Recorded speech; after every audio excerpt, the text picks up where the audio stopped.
사회자분께서 얘기하신 것처럼 오늘 제가 여러분들과 나누고 싶은 얘기는 제가 왜 메나텍 사업을 하는지에 대한 얘기를 함께 여러분들과 나눠보도록 하겠습니다.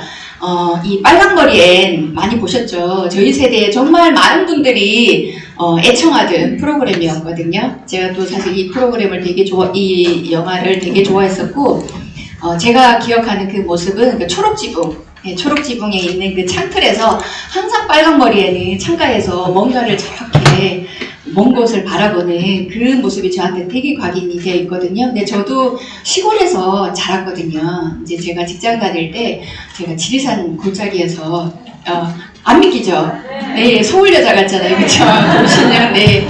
차도녀 같은데 제가 시골에서 태어났거든요. 근데 제가 항상 무슨 생각을 했냐면은 이런 꿈을 꾸는 소녀였던 것 같아요. 꿈도 꾸고 정말 그 바깥 세상, 이 시골을 벗어난 바깥 세상은 어떤 곳인가, 정말 잘 살고 싶고 또 성공하고 싶다라는 다양한 생각을 하면서 제가 그 중학교 때까지 이 시골에서 자랐고, 또 고등학교는 제가 또 소도시죠, 진주로 제가 유학을 갔었거든요.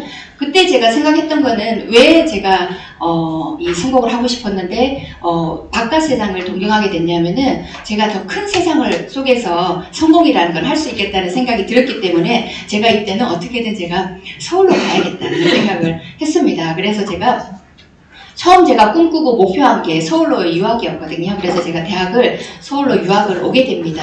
서울 유학을 오니까 제가 느꼈던 거는 뭐냐면은 대한민국을 벗어난 세계는 어떨까라는 생각을 했었고, 제가 그것 때문에 외국에 대한 동경이 있었고, 외국에 대한 동경을 또 제가 나가서 보려면은 또 외국어를 잘해야 되잖아요. 그러다 보니까 영어 공부도 열심히 하고 외국어 공부도 많이 해야겠다는 그런 다양한 생각을 하면서 제가 이 서울 생활을 했었고, 그 와중에 제가 그 대학 때 버스를 타고 가고 있는데 어떤 분이 전화통화를 하는 거예요. 전화통화 내용이 뭐였냐면은 자기가 출장으로 두바이를 그때 간다고 얘기를 들으면서 제가 그때 생각했던 건 뭐냐면, 와, 나도 저분처럼 저런 직장 생활을 해야 되겠다. 일로서 내가 좋아하는 외국을 자유롭게 갈 수 있는 그런 곳에 내가 취직을 해야지 라는 또 다시 꿈을 꾸게 되고, 제가 또 그 꿈을 이루게 됩니다. 그래서 제가 직장 생활을 하면서 그 아시아 헤드쿼터라고 하죠. 이게 본사가 이제 싱가포르에 있어서 싱가포르에서 출장도 자주 다니면서 정말 제가 원하는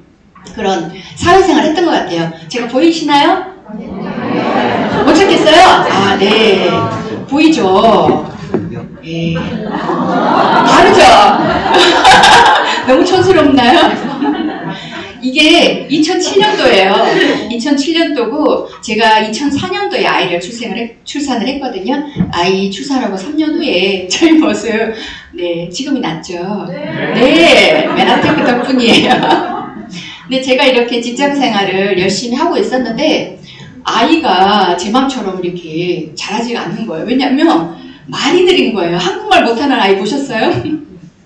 말이 느리더라고요. 왜냐면 제가 영어를 이렇게 외국계 생활을 하면서 영어를 주로 많이 썼기 때문에 저희 아이는 당연히 영어도 잘하고 한국말도 잘하는 아이가 될 거라고 생각했거든요. 그래서 제가 어렸을 때 영어책도 많이 읽어주고 그래서 그런지 한국말이 너무 느린 거예요. 그래서 제가 직장 생활을 그만둘 수밖에 없었거든요. 직장 생활을 그만두면서 제가 느꼈던 생각은 뭐냐면은 나는 이제 더 이상 꿈을 꿀 수 없구나라는 거였어요. 왜냐하면 꿈이 꾸져지지가 않더라는 거죠. 그 당시에 제 상황은 서울의 30평대 아파트에서 살고 있었고, 그리고 그나마 남편이 대기업에 다니고 있었기 때문에 나는 그냥 제가 생각하기에 대한민국의 평균 중산층의 삶, 이 정도가 내가 끝까지 바랄 수 있는 그 한계구나, 그런 생각을 하면서 나의 이제 꿈이 거기에 이제 한정이 되어지는 그런 삶을 살게 됐었거든요. 근데 제가 이 다음 영상을 보면서 왜 제가 그렇게 한계를 짓게 됐는지 알게 됐어요. 부자는 절대로 꿈이 돼서는 안 됩니다. 목표가 돼요. 무슨 얘기냐면, 제가 꿈과 목표를 구분하지 못하는 사람들에 대해서 굉장히 많이 얘기를 하는데요. 이게 사실은 참 대단히 어려운 질문이에요. 어려운 질문인데, 왜 그러냐면 실제로 제가 많은 기업에서 부장님들한테 이렇게 질문을 드려요. 부장님의 꿈이 뭔가요? 사장 되는 겁니다. 그러면 제가 이렇게 한번 진지하게 다시 여쭤봐요. 사장 되는 건 꿈이 아니고 사장 돼서 뭘 하고 싶으신지가 꿈이어야 되지 않을까요? 이렇게 말씀을 드려요. 네. 그러니까 행위가 좀 있어야 되는 거죠. 자, 그런데요, 한국 사람들이 목표는 있는데 꿈이 없어요. 네, 우리가 꿈이 없어요. 왠지 아세요? 꿈을 얘기할 수 있는 기회가 없어요.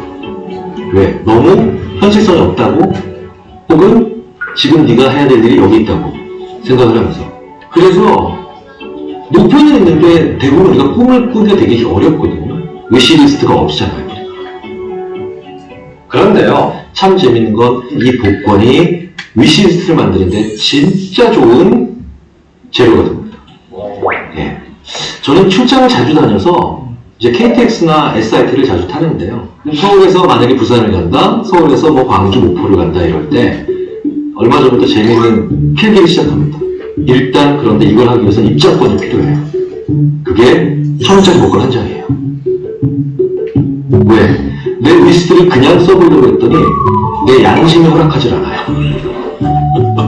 이성이 너 뭐 하는 거냐고 자꾸 놀려요. 근데 참 신기하죠?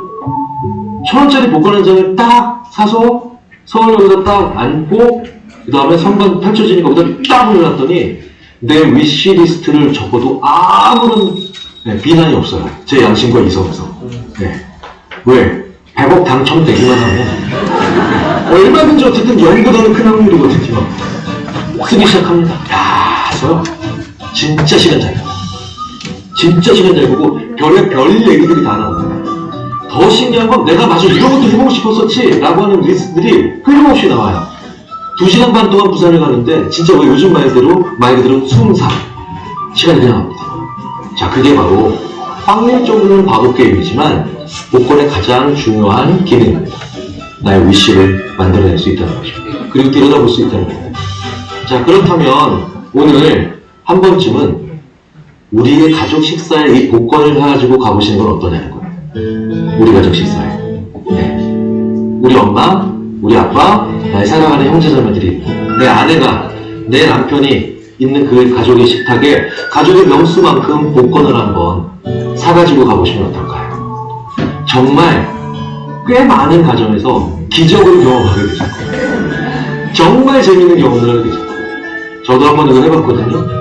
제 아내가 그렇게 남부 스페인에 관심이 많은지 몰랐어요. 그리고 제 아내가 그렇게 스쿠버 다이빙에 관련된 책들을 보는지도 몰랐고요. 그리고 저희 아이가 음악과 미술 중에 뭘 좋아하는지 몰랐고, 그리고 제 어머니와 제 아버지가 그렇게 멕시코라는 나라에 가보고 싶어 하시는지를 몰랐습니다. 네, 이 영상을 보시면서 제가 느꼈던 거는 뭐냐면은, 제가 메나텍 사업이 사실 저한테 복권 같은 그런 존재였거든요. 근데 복권하고 이 메나텍 사업의 가장 큰 차이점은 뭐냐면은, 저는 사실 복권을 안 사거든요.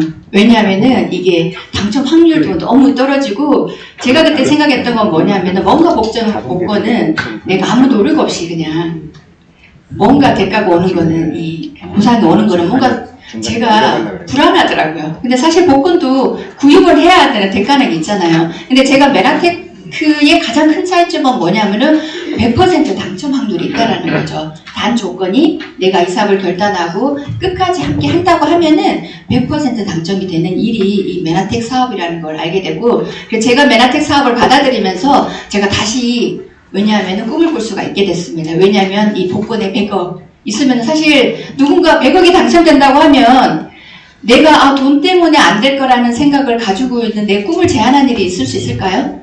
그게 나뿐만 아니라 우리 가족도 모두에게 해당되는 일이라고 저는 생각합니다. 그래서 이 메나텍 사업이 제가 다시 꿈을 꿀 수 있는 도구가 됐었고, 그리고 내가 삶을 살아갈 수 있는 원천이 됐다라는 저는 생각을 하게 됩니다. 그래서 제가 사실 많은 분들이 뭐 성공하고 싶다 얘기를 하는데, 성공에 각자가 원하는 기준점은 다 다를 거라고 생각을 하고 있거든요. 어떤 사람들은 나는 정말 큰 돈 필요 없고 그냥 가족하고 건강하게 이렇게 사는 것만으로 행복해, 성공한 삶이야 라고 생각하시는 분들도 계실 것이고, 어떤 분들은 난 사회적으로 좀 인정을 받았으면 좋겠다, 다양한 아마 성공의 기준점이 있을 거라고 생각합니다. 근데 이 체인지시라는 이 책에서도 뭐라고 얘기를 했냐면은, 각자가 이게 성공적인 개인적인 거기 때문에 정의를 정확히 내릴 수 없지만, 여기서 내리는 정의는 뭐냐면은, 우리가 성공하기 위해서는 경제적인 것도 충분해야 되고 그리고 그 경제적인 거를 부를 누릴 수 있는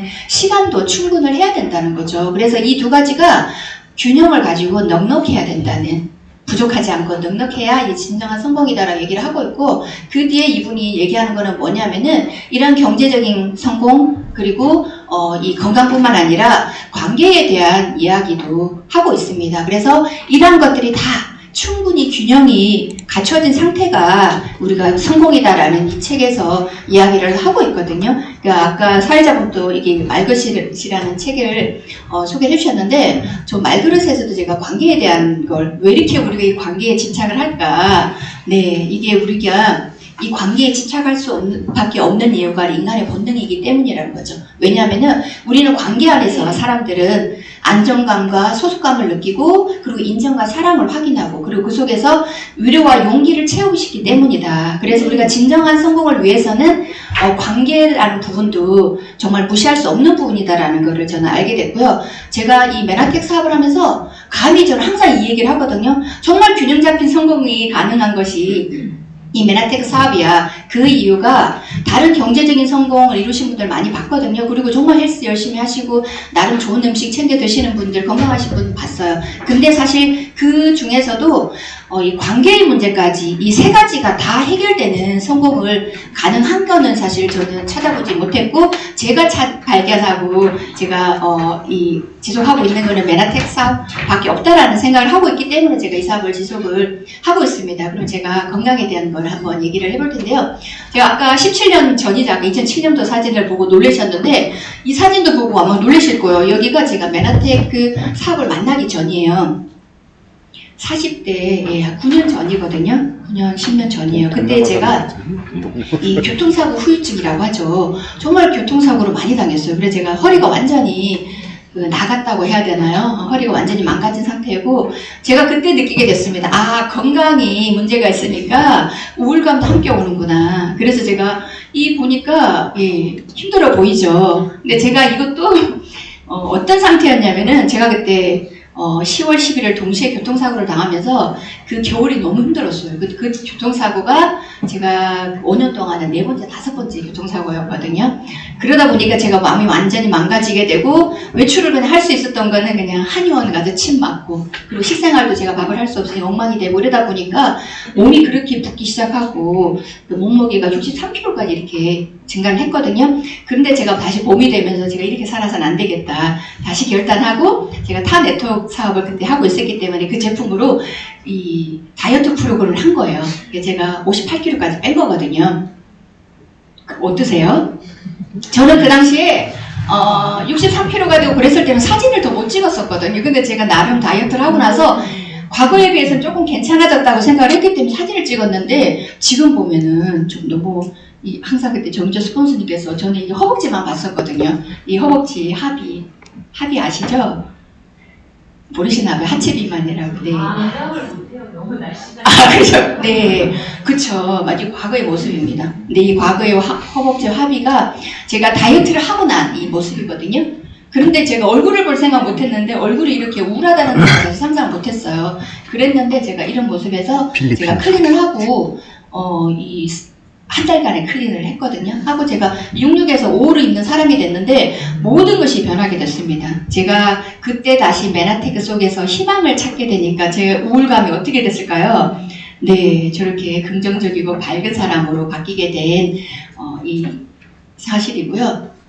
네, 이게 이제 작년에 저희가 송년회일 때 저 홈미팅에서 썼더니 저기 앉아 계신 분, 어떤 다른 홈미팅에서 이걸 보더니 진짜 제가 맞냐고 이렇게 와서 쳐다보시더라고요. 제가 여기 이렇게 멋지게 또 코치해 주신 또 파트너분도 함께 계시는데, 제가 이런 삶을 살 수 있는 덕분이 메나테크 제품 때문이고요. 이게 가능한 게 여러분들이 우리가 지금 섭취하고 공급하고 있는 이 글리칸 때문이라는 거고, 이게 최근 100년간 현대의학 역사상 최대의 발견이라고 하는 물질 때문이라는 거죠. 그래서 전미 대체의학 협회장을 하셨던 그 뉴전트 박사님께서 작년에 이렇게 얘기하셨죠. 네, 우리 글리칸은 네, 우리 몸의 필수적인 요소입니다. 그리고 왜냐하면 이 글리칸은 우리를 우리답게 하는 그런 성분들이다라는 얘기를 하셨어요. 그래서 제가 과거에 제품을 나름 많이 먹고 있다고 했지만 우리 몸에 정말로 필수적인 요소라고 하는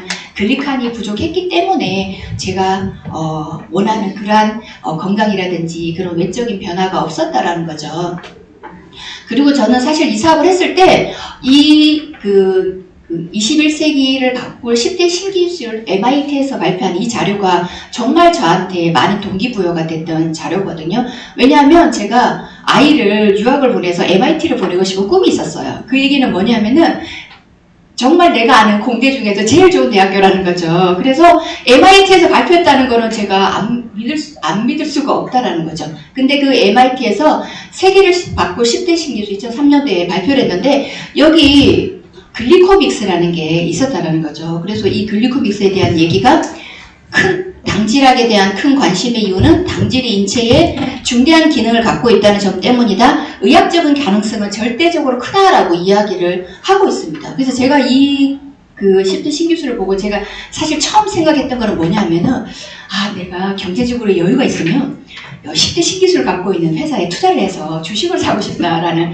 생각을 했었고, 근데 제가 메나텍 사업을 왜냐하면 타 네트워크를 하고 있었기 때문에 하긴 싫었어요. 사실 해서는 안 된다고 생각을 했었고, 그런데 제가 생각이 바뀌면서 제가 다른 영상을 보게 되고 하면서 제가 이 사업을 저한테 전달해줬던 강연 스폰서님께 뭐라고 요청을 드렸냐면은 이 21세기 바꿀 10대 신기술 MIT에서 발표한 이 글리코믹스가 메나테크와 관련이 있는 증거를 주시면 제가 사업을 좀 알아보겠습니다 라고 얘기를 하셔가지고 제가 말씀을 드렸고, 그때 이 자료를 주셨거든요. 2003년도 발표 후에 2004년도에 이 MIT에서 10대 신기술을 가진 10대 각각의 회사들을 초청을 해서 컨퍼런스를 열게 되고요. 그 당질학 글리코믹스에 대한 대표하는 회사라는 메나테크를 초청하게 됩니다. 왜냐하면 그 당시에 그 글리코믹스에 해당하는 제품을 유일하게 독점으로 공급하고 있는 회사가 메나테크였기 때문이죠. 그래서 저는 이 자료를 보고 내가 좀 사업을 좀 진행을 해봐야겠다는 생각을 좀 하게 됐고요. 여기 보시면은 주가가 얼마 뛰었냐면 2003년도에 2004년도가 1000포인트 가까이 뛰었습니다. 왜냐하면 이 메나테크는 99년도에 나스닥에 상장이 된 회사고 지금까지 상장이 유지되고 있는 회사거든요. 저랑 똑같은 생각을 한 사람이 많았다라는 거죠. 저보다 경제적으로 개념이 밝으신 분들은 더 많은 생각을 하셨겠죠. 그 결과로 정말 글리코믹스가 메나테크가 독점으로 가지고 있는 주식을 사야겠다는 생각으로 인해서 주가가 정말 이렇게 1000포인트 가까이 뛰네. 그러한 데이터가 나와 있고 이 데이터를 보면서 제가 메나텍 사업에 대한 더 확신을 가지게 되는 그런 계기가 됐었고요. 그리고 두 번째 제가 이 일을 통해서 제가 경제적으로 어떠한 성공을 이뤄가고 있는지에 대해서 좀 얘기를 나눠볼까 합니다. 요즘에 다들 계층이동의 사다리 부르진 사회라고 많이 들어보셨을 거예요. 정말 코로나 이후에는 이게 더 심각해졌잖아요. 여기 부러져서 우리가 사실 더 이상 중산층이 무너지고 상류층으로 올라갈 수가 없는 세상이 됐다라는 거죠. 그러다 보니까 사실 부모의 계층과 나의 계층은 거의 그냥 대물림이 된다라고 보시면 됩니다. 그래서 아버지가 하층일 때는 내가 하층일 확률이 저렇게 높고 정말 내가 상층으로 될 확률은 0.5%밖에 되지 않는다는 거죠. 이 확률은 사실 산업화 시대를 거치면서 이렇게 정보화 시대를 거치면서 확률이 더 정말 계층 이동을 할 수 있는 확률은 더 낮아졌다라고 보시면 되는 거고요. 저는 사실 이 그림을 봤을 때 나는 과연 우리 아이에게 어떤 수저를 물려줄 수 있을까라는 생각을 하게 됐습니다. 그래서 저는 정말 이 금수저를 물어주고 싶다. 왜냐면 아이가 이미 성인이 됐기 때문에 정말 그 아이가 결혼해서 낳게 되는 손주한테는 정말 그 손주가 금수저를 물고 난다는 얘기를 들을 수 있는 그런 할머니가 되고 싶다는 생각을 하게 됐거든요. 그런데 안타깝게도 사실 우리가 그런 금수저가 되기 위한 방법이 많지 않다는 걸 알게 됐는데, 보통 사람이 그럼에도 불구하고 부자가 될 수 있는 유일한 방법에 대해서 로버트 기요사키가 네트워크 마케팅 사업에 대해서 이야기를 하고 있습니다. 저는 아까 빨간머리 앤도 보시듯이 제가 서울에서 대학 생활을 하고 정말 또 잘 살고 싶었는데 대학을 졸업했는데 잘 살 수 있는 방법 생각했던 거는 뭐냐면은 정말 좋은 데 취직해서 조금 연봉이 좀 다른 직장보다 높은 데를 가야 되겠다라는 생각, 그게 사실 제가 생각했던 성공의 가장 또 빠른 길이라고 생각을 했었거든요. 근데 제가 20대 중반에 이 책을 보면서 제가 많은 생각을 하게 됐어요. 이 책에서 로버트 기요사키는 부자가 되려면은 지금 조금 전에 제가 생각했던 방법으로는 부자가 될 수가 없다라는 거죠. 그래서 이분이 얘기했던 건 뭐냐면은 너가 부자가 되려면은 시스템을 만들어야 된다고 얘기를 하고 있었어요. 아니면은 시스템을 사든지 아니면은 시스템에 조인하라 이 이야기를 하고 있었거든요. 근데 대부분의 사람들은 95%의 사람들은 E와 S 사분면에 있더라는 거죠. 그래서 제가 그때 봤던 거는 뭐냐면은 내가 봤을 때 시스템을 만드는 사람은 될 수 없는데 시스템을 사는 사람은 될 수 있겠다는 생각을 했었어요. 그때 이 책에서 얘기한 시스템을 사는 사람 프랜차이즈 사업을 하라는 얘기였거든요. 그래서 제가 그때 대학교 그 맥도날드인지 제가 기억은 안 나지만 친구랑 이 얘기를 하면서 내가 이 대학교 앞에 우리 모교 앞에 롯데리아가 없는 것 같아. 내가 정말 돈을 열심히 벌어서 롯데리아를 하나 오픈을 해야겠어. 그 생각을 했었거든요. 그렇게 생각했던 이유는 뭐냐면 내가 로버트 기요사키가 얘기한 시스템을 사라라는 거예요. 제가 어떻게 하면 살 수 있을까? 종잣돈을 어떻게 하면 빨리 만들 수 있을까? 그게 제가 부자가 될 수 있는 가장 빠른 길이라고 생각을 했었거든요. 근데 제가 아이를 키우다가 아이가 말이 들이면서 아이를 그 직장을 그만두게 되면서 제가 생각했던 거는 뭐냐면은 나는 이 종잣돈을 만들 방법이 없는 거죠. 그 당시에 맥도날드 제가 그 당시에 한 10억이면 될 줄 알았거든요. 근데 지금 생각해보면 10억이 또 턱도 없는 돈이었긴 했던 것 같아요. 그러던 중에 저한테 네트워크 마케팅을 소개해 주신 분을 통해서 제가 알게 됐습니다. 로버트 기요사키가 얘기한 세 번째 시스템에 조인하라는 얘기가 무슨 말인지. 저는 사실 제가 20대 중반에 그 얘기가 무슨 얘기인지 몰랐어요. 시스템을 조인하라? 이게 무슨 말이지? 이거는 내가 모르는 얘기니까 두 번째 걸 해야겠다는 생각을 했었는데 여기서 제가 네트워크 사업이 시스템에 조인할 수 있는 일이다라는 것을 알게 됐습니다. 그래서 E와 S 사보면은 정말 내가 나의 시간과 돈을 바꾸는 일이라고 하면은 우리가 부자가 되기 위해서는 내가 나의 시간이 아닌 다른 사람의 노동력을 이용할 수도 있고 시스템을 이용할 수도 있고 그러한 소득을 만드는 일이다라고 얘기를 하는 거고요. 그래서 왼쪽에 우리가 물왕종이를 이는 일이라고 하면은 오른쪽에 우리가 부자가 되기 위해서 해야 될 일은 파이프라인을 구축하는 일이다라고 이야기를 하고 있습니다. 그래서 저뿐만 여기 계신 분들은 이 파이프라인을 메라테크라는 도구를 통해서 구축하기 위해서 이 자리에 계신 분들이시죠. 그러면 왜 우리는 파이프라인을 만들어야 되냐? 왜냐하면은 물통이 아무리 커도 결국에는 물통이 마른다는 거죠. 물통이 우리가 마르지 않는다면은 저는 여기 이렇게 봤을 때 이 책에서 변호사라든지 의사, 자영업자는 이해가 갔는데 전문직도 우리가 벗어나야 할 현금 흐름의 사분면에 속했다는 게 저는 너무 충격적이었거든요. 그 이유가 뭐냐면 그분들은 보통 사람보다 물통이 크기만 클 뿐 일을 그만두면은 물통은 마를 수밖에 없다라는 거죠. 그래서 우리가 물통 나르기는 사실 안정을 보장하지 못하는 일입니다. 그래서 내가 당장 수입이 끊긴다면 얼마나 살 수 있을까?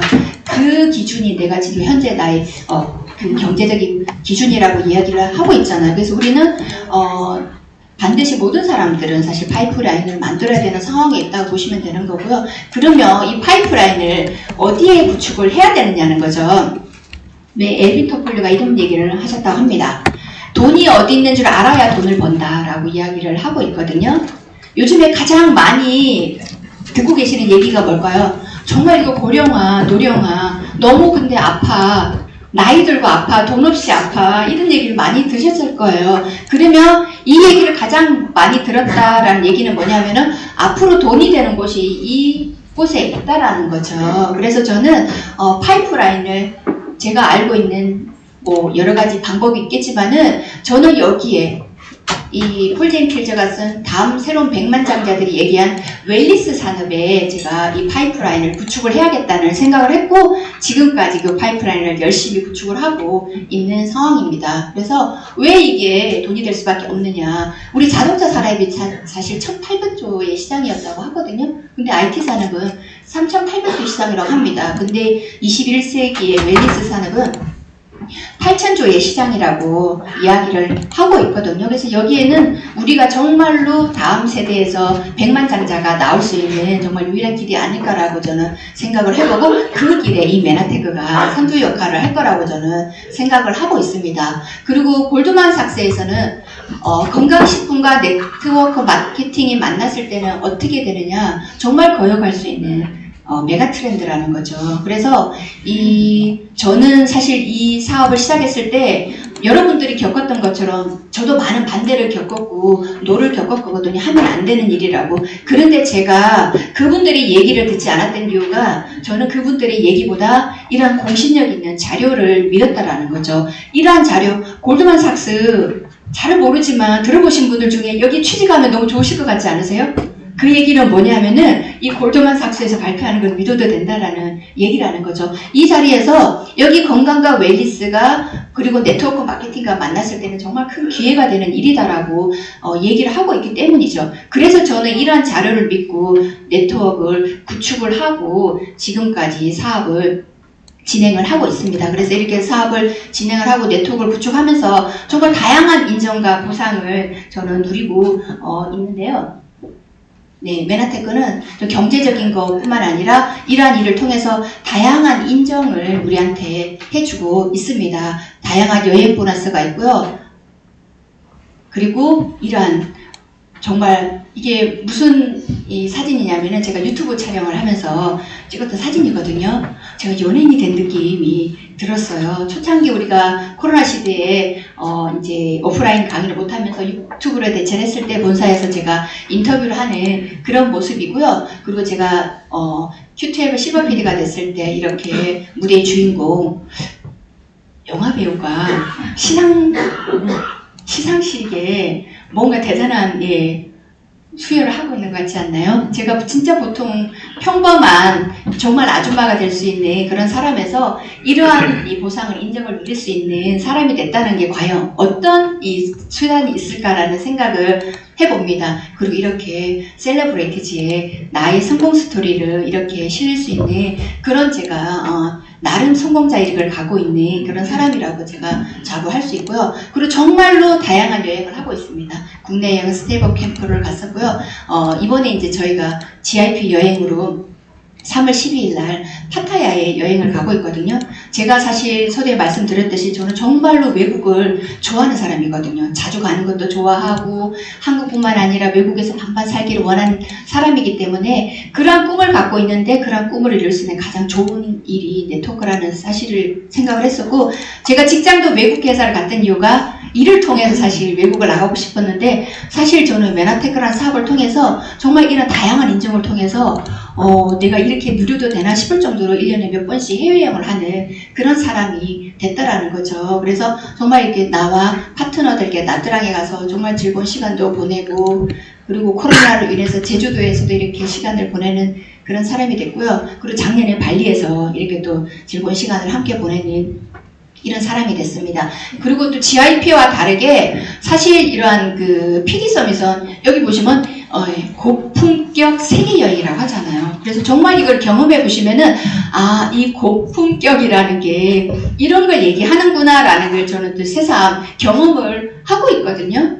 정말 여기는 제가 그때 첫 그 PD 서밋으로 하와이를 갔을 때 찍었던 사진이고요. 사실 이곳이 하와이 그 와이키키 해변에 정말 그 셀럽들이라고 하죠. 그 사람들이 그냥 공연하고 파티하는 그런 공간이라고 하더라고. 그런 공간에서 우리가 이렇게 정말 만찬을 즐길 수 있는 그런 사람이 됐고요. 정말 이 바다가 너무 깨끗하죠. 이곳에서 함께 즐기는 이런 사람이 됐습니다. 그리고 코로나로 인해서 정말 몇 년 동안 딜레이 되다가 이렇게 이제 두바이에 여행을 갔는데 저는 두바이 아부다비를 가면서 느꼈던 게 뭐냐면 여기가 사막이 아니구나, 사막이 맞아?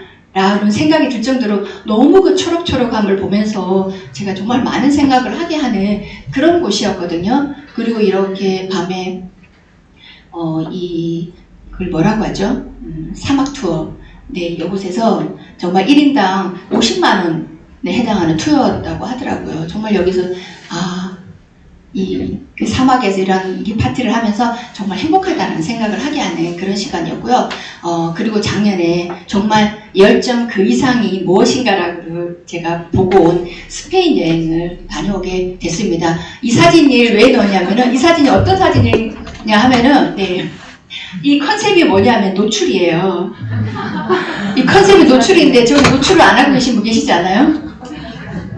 이분 가디건을 입고 노출을 끝까지 거부하고 계셔가지고 벗으라고 제가 이제 강제로 벗기고 있는 그런 모습이에요. 그 벗기고 나니까 어떤가 너무 다들 즐겁지 않나요? 네, 너무 즐겁게 이렇게 스페인에서 이렇게 요트 투어도 하고, 그리고 정말 이렇게 정말 멋진 곳에서 이게 만찬을 했거든요. 이 사진을 제가 왜 넣었냐면은, 여기 한번 보시겠어요? 이게 각 사람들 앞에 있는 유리잔 개수를 한번 보시겠어요?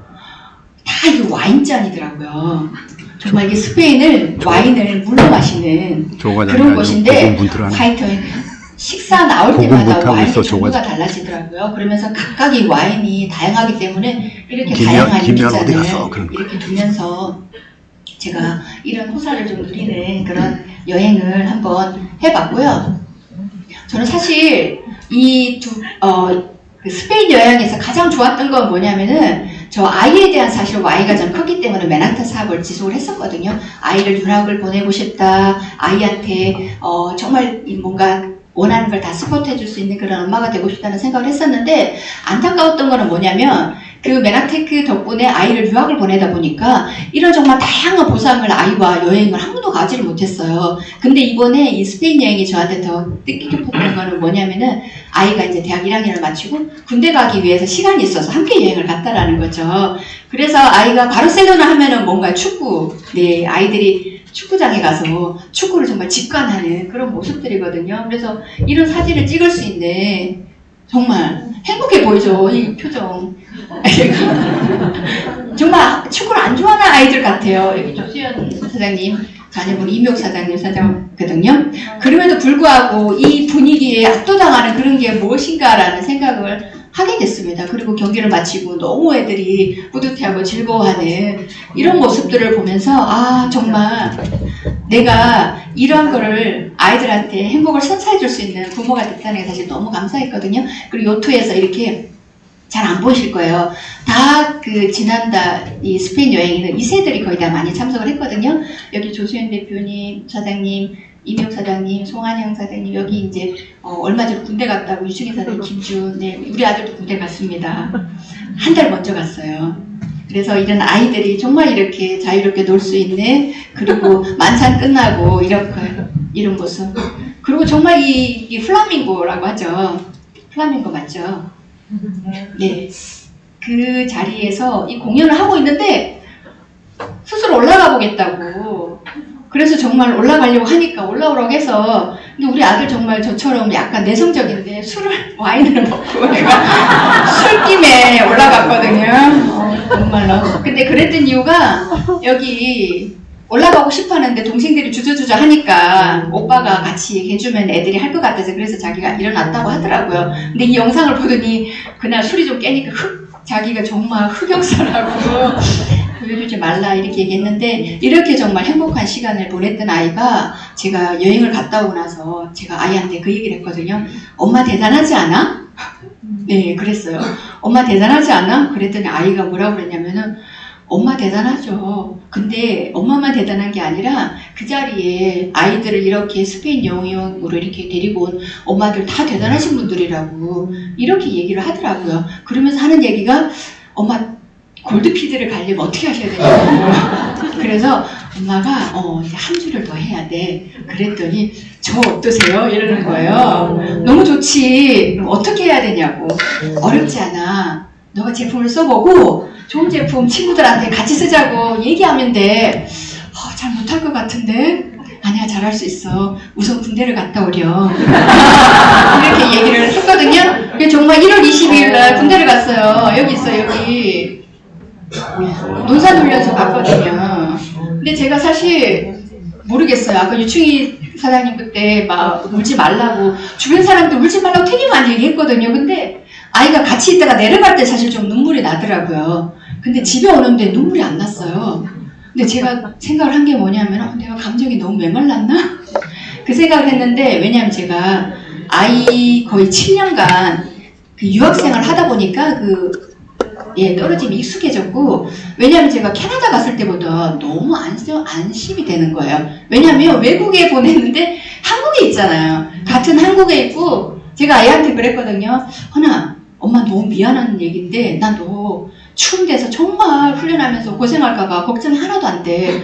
왜냐하면은 그 고생을 통해서 네가 더 멋진 남자가 돼서 올 거잖아. 그럼 하나도 걱정이 안 돼. 저는 그렇게 생각을 했거든요. 근데 정말 하나도 걱정이 안 되더라고요. 그리고 요즘에 군대가 너무 좋아져서 일요일마다 주말마다 전화기를 줘요. 훈련소에서. 그래서 전화 오니까 어떻게 지내는지 그리고 아이가 뭐라고 하냐면 재밌다고 얘기를 하더라고요. 재밌다고. 근데 자기가 일주일 있다 재밌다고 얘기했는데 자기가 실수했다고 생각을 하는 거야. 아니 엄마 그렇다고 그 재밌다는 얘기는 아니고요. 근데 같이 교육관에 생활하는 형들하고 사람들 너무 좋대요. 그리고 자기가 그런 생활을 안 해보는데 다양한 사람들의 얘기를 듣고 그 속에서 하하호호 그게 너무 좋다고 얘기를 하더라고요. 그래서 제가 여주가 이렇게 무사히 지내면서 보세요. 살이 쪘어요. 살이 쪘어요. 얼마나 편한지 요즘 군대가. 최기 사장님 걱정 안 하셔도 돼요. 요즘 군대 너무 편하더라고요. 아니 왜냐면 훈련소가 이렇게 살이 쪄도 되나요? 안 돼요. 안 되죠. 근데 왜냐면은 그 얘기 하더라고. 여름에 군대를 보는 엄마들은 운다고 훈련소 5주 끝나면. 왜냐면은 여름에 땀도 나고 살도 빠지고 이렇게 새까맣게 타서 못 알아본다고 그러는데 우리 아들은 갔는데 살이 더 찐 거예요. 더 뽀얘지고. 그래서 제가 너무 미안한데 수고했다 소리가 안 나오는 거야. 네, 너무 행복하게. 요즘 간식도 너무 잘 나오고 밥도 너무 잘 나와서 훈련소 끝나고 좀 뭐 해줄까 고기 안 먹는다고. 고기를 너무 많이 먹어서 자기 고기 과일 달라고 하는데 제가 과일을 싸가지고 갔었거든요. 그렇더라는 거죠. 근데 제가 이 아이한테 해주고 싶었던 거를 뭐냐면은 제가 얘가 군대 갔을 때 아이한테 그러니까 책을 싸줬거든요. 아이가 보고 싶었던 책, 제가 보내줬던 책. 제가 어떤 책을 줬냐면은 카네기 인간관계론을 줬어요. 꼭 읽어봤으면 좋겠다. 근데 요즘 군대 진짜 좋다는 얘기가 책 읽을 시간도 있더라고요. 다 읽었어요. 휴일에 쉬는 시간에. 그러면서 그 휴일에 전화가 왔을 때 카네기 인간관계론이 정말 자기한테 너무 좋은 책이었다고 얘기를 하더라고요. 그러면서 인간관계 할 때 얘기를 하면서 누군가 얘기할 때 중간에 끊으면 안 되겠어요 부터 해서 비판하지 않고 뭔가 얘기를 할 때는 우회적으로 해야 된다는 그런 다양한 얘기를 했을 때 제가 무엇을 느꼈냐면은 어제 그 말그릇 지평덕에서 얘기하셨는데 이 책을 내가 조금 더 그런 생각 많이 하시죠. 조금 더 내가 빨리 읽었으면은 내 인생이 좀 어떻게 달라졌을까 이런 생각을 저도 하거든요. 근데 제가 이 메나텍 속에서 제가 성장을 하면서 아이한테 20대에 20살이나 이 나이에 이런 책을 권해주고 그 책을 지금 이 나이에 읽는 아이들은 앞으로의 삶이 얼마나 더 풍요로울까 저는 생각을 했어요. 실수를 하겠죠. 그렇지만은 우리가 했던 실수보다는 좀 덜하지 않을까라는 생각을 했거든요. 그러면서 다음에 제가 보내줄 책을 또 말그릇이라는 책을 또 아이한테 읽어보라고 보내줘야겠다는 생각을 하게 됐습니다. 그래서 왜 제가 이 메나텍 사업이 균형 잡힌 성공이냐라고 감히 말씀을 드릴 수 있는 이유는 정말 이 속에서 저는 건강을 다 찾았거든요. 제가 제 사진을 보면 사실 비포 애프터를 보면은 제가 건강을 찾았다는 게 모든 분들이 인정을 하실 거예요. 그리고 경제적인 부분도 제가 아이가 원하는 유학을 보낼 수 있는 그런 엄마가 됐다는 이 속에서 제가 이뤘고요. 그리고 관계 속에서 이런 정말 많은 분들과 좋은 행복한 시간 그리고 보낼 수 있는 그리고 내가 내적으로 성장까지 할 수 있는 그런 일이 이 메나텍 사업이라는 생각을 합니다. 그런데 사실 이 사업을 하다 보면 제가 너무 좋은 얘기, 핑크빛 얘기만 사진 보고 정말 여행과 즐거운 얘기. 근데 사실 이 속에서도 어려운 일이 있거든요. 근데 이 어려움 중에 하나가 뭐냐면 이 관계가 정말 중요하고 우리가 성공하기 위해서 정말 관계가 중요한 거잖아요. 근데 이 일은 또 관계 비즈니스다 보니까 관계 때문에 힘들어지기도 해요. 그리고 관계 속에서 사실 그만두기도 하거든요. 그런데 제가 이 책에서 어제 이제 마지막 이 결론이라고 할 수 있는 것에 이거라는 거죠. 우리가 정말 역지사지하고 우리 모두가 서투른 사람들이라는 것을 인정을 해버리면은 내가 조금은 덜 상처받고 누군가한테 덜 상처를 줄 수 있는 사람이 될 거라는 저는 생각을 하게 됩니다. 왜냐하면 나도 그들도 우리처럼 누군가에게 사랑받고 싶어서 또는 사랑한다는 이유로 준비되지 않은 말을 서둘러 꺼내는 존재들이다. 그렇기 때문에 서투르고 또 한참 서투르다. 이런 생각, 이 글을 보면서 내가 이 사업을 하는데 정말 항상 이 머릿속에 각인을 해야 되는 그런 글귀라는 생각이 들어서 뭔가 여러분과 한번 공유를 해봤고요. 제가 이제 얼마 전에 읽은 책이에요. 누구와 함께 일할 것인가. 저는 이 글을 읽을 때 너무 이 글이 그 얘기하는 이미지가 형상화가 돼서 너무 소름이 돋았었거든요. 지구에서의 마지막 날, 당신이 될 수 있었던 사람과 마주하는 것이 바로 지옥이다. 네, 어떠세요? 저처럼 소름이 돋는 분이 안 계신가요? 저는 소름이 돋았거든요. 그래서 제가 사실 이곳에 계신 여러분들한테 드리고 싶은 얘기는 뭐냐면은 사업을 하다 보면은 아직 이 자리에 사업을 완전히 해야겠다고 결단을 안 하신 분들도 있으실 것이고, 결단을 하고 또 사업을 진행하신 분들 계실 것이고, 사업하는 과정에서 너무 힘들어서 이 사업을 해야 되나 말아야 되나 고민도 하고 계시는 다양한 분들이 계실 거예요. 그럼에도 불구하고 제가 여러분들한테 말씀드리고 싶은 거는 다 이겨내시고 지속을 하시라는 거죠. 지속을 하지 않으면 내가 여기 얘기하는 이 글처럼 누군가 성공한 누군가를 봤을 때 나도 그때 포기하지 않고 지속을 했더라면 저 모습이지 않을까? 그때 그 모습을 보면서 내 마음이 지옥이지 않을까라는 생각을 해봤습니다. 그래서 이 사업을 추종하면서 여러분들은 그냥 믿는 대로 된다고 하잖아요. 그래서 내가 정말 될 거라는 믿음을 가지시고 행동하시는 우리 HMD 여러분들이 되시기를 바라면서 오늘의 강의를 마치도록 하겠습니다. 감사합니다.